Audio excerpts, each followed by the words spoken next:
آقا بالاخره من پیج اینستاگرام شخصیمو باز کردم و بعد از حدود 1 سال که پیج قبلیم به دلایلی بسته شده بود تصمیم گرفتم که همین پیج شخصیمو باز کنم. البته که پیج کاریم جداست ولی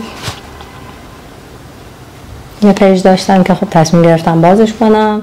این که اسم صفحه من اگر مامان معمولیه دلیل نمیشه فقط یه مامان باشم. من غزالم، گرافیک خوندم. خیلی توی این کانال به واسطه پست‌های رشته گرافیک من اومدن که خب باعث افتخاره. بعضیاشون تازه انتخاب رشته کردن، بعضیا تازه رفتن رشته گرافیک توی هنرستان، بعضیا تصمیم دارن که هنر بخونن.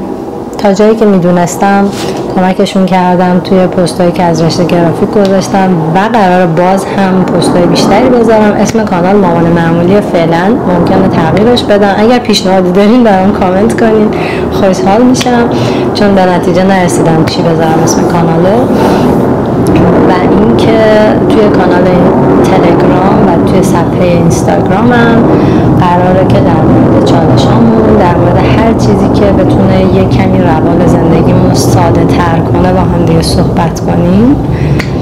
براتون درگاه رنگامیزی میذارم، بازی میذارم، آهنگای لالایی میذارم و خب یه سری تجربه کوچیک مثل آشپزی و اینجور چیزا، برنامه‌ریزی که بتونه ساده تر کنه. الان خواب از چشم من میباره. این 2-3 روز مهر ماه دارم 5-6 بیدار میشم. پدرم در اومده ولی خیلی روتین زندگیم بهتر شده با چالش جدیدی که شروع کردم. اگر دوست داشتین میتونیم با هم دیگه جلو بریم. یه چالش 40 روزه رو برنامه‌ریزی کردم و صفحه‌شم برگشتم آماده کردم. اگر دوست دارین تو تلگرام میتونین به من اعلام آمادگی کنین، پست چالش رو لایک کنین و این زیر همین ویدیو هم برام بنویسین که دوست دارین. یه چالش 40 روزه است برای اینکه خیلی ساده است با هم دیگه هر روز یک مرحله روال زندگیمون رو با هم ساده تر کنیم.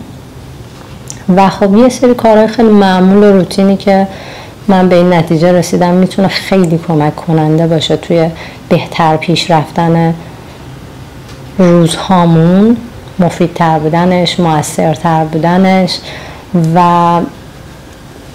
راحتتر بودنش، در کنار کار کردن، در کنار بچه داری کردن، در کنار کارهای خونه و مسئولیت هایی که در قبال بچه ها داریم تا زمانشون به بطالت نگذره، مدام آیپد دستشون نباشه، چشمهاشون روز به روز ضعیفتر نشه.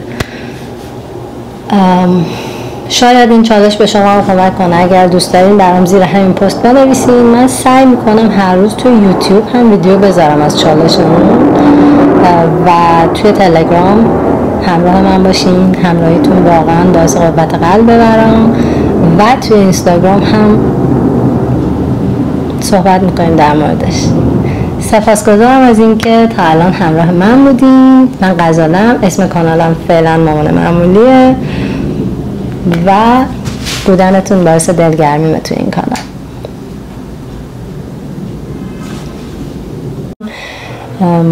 خیلی دوست دارم حمایتتون رو ببینم. یه سری هدیه ناقابل بهتون تقدیم میکنم و اینکه برای همراه شدنتون توی صفحه اینستاگرام و تلگرامم آیدی هاشو میذارم توی کپشن، لینکش هم سعی میکنم بذارم. با یه کامنت کوچولو میتونین خوشحال کنین منو، بهم انرژی بدین.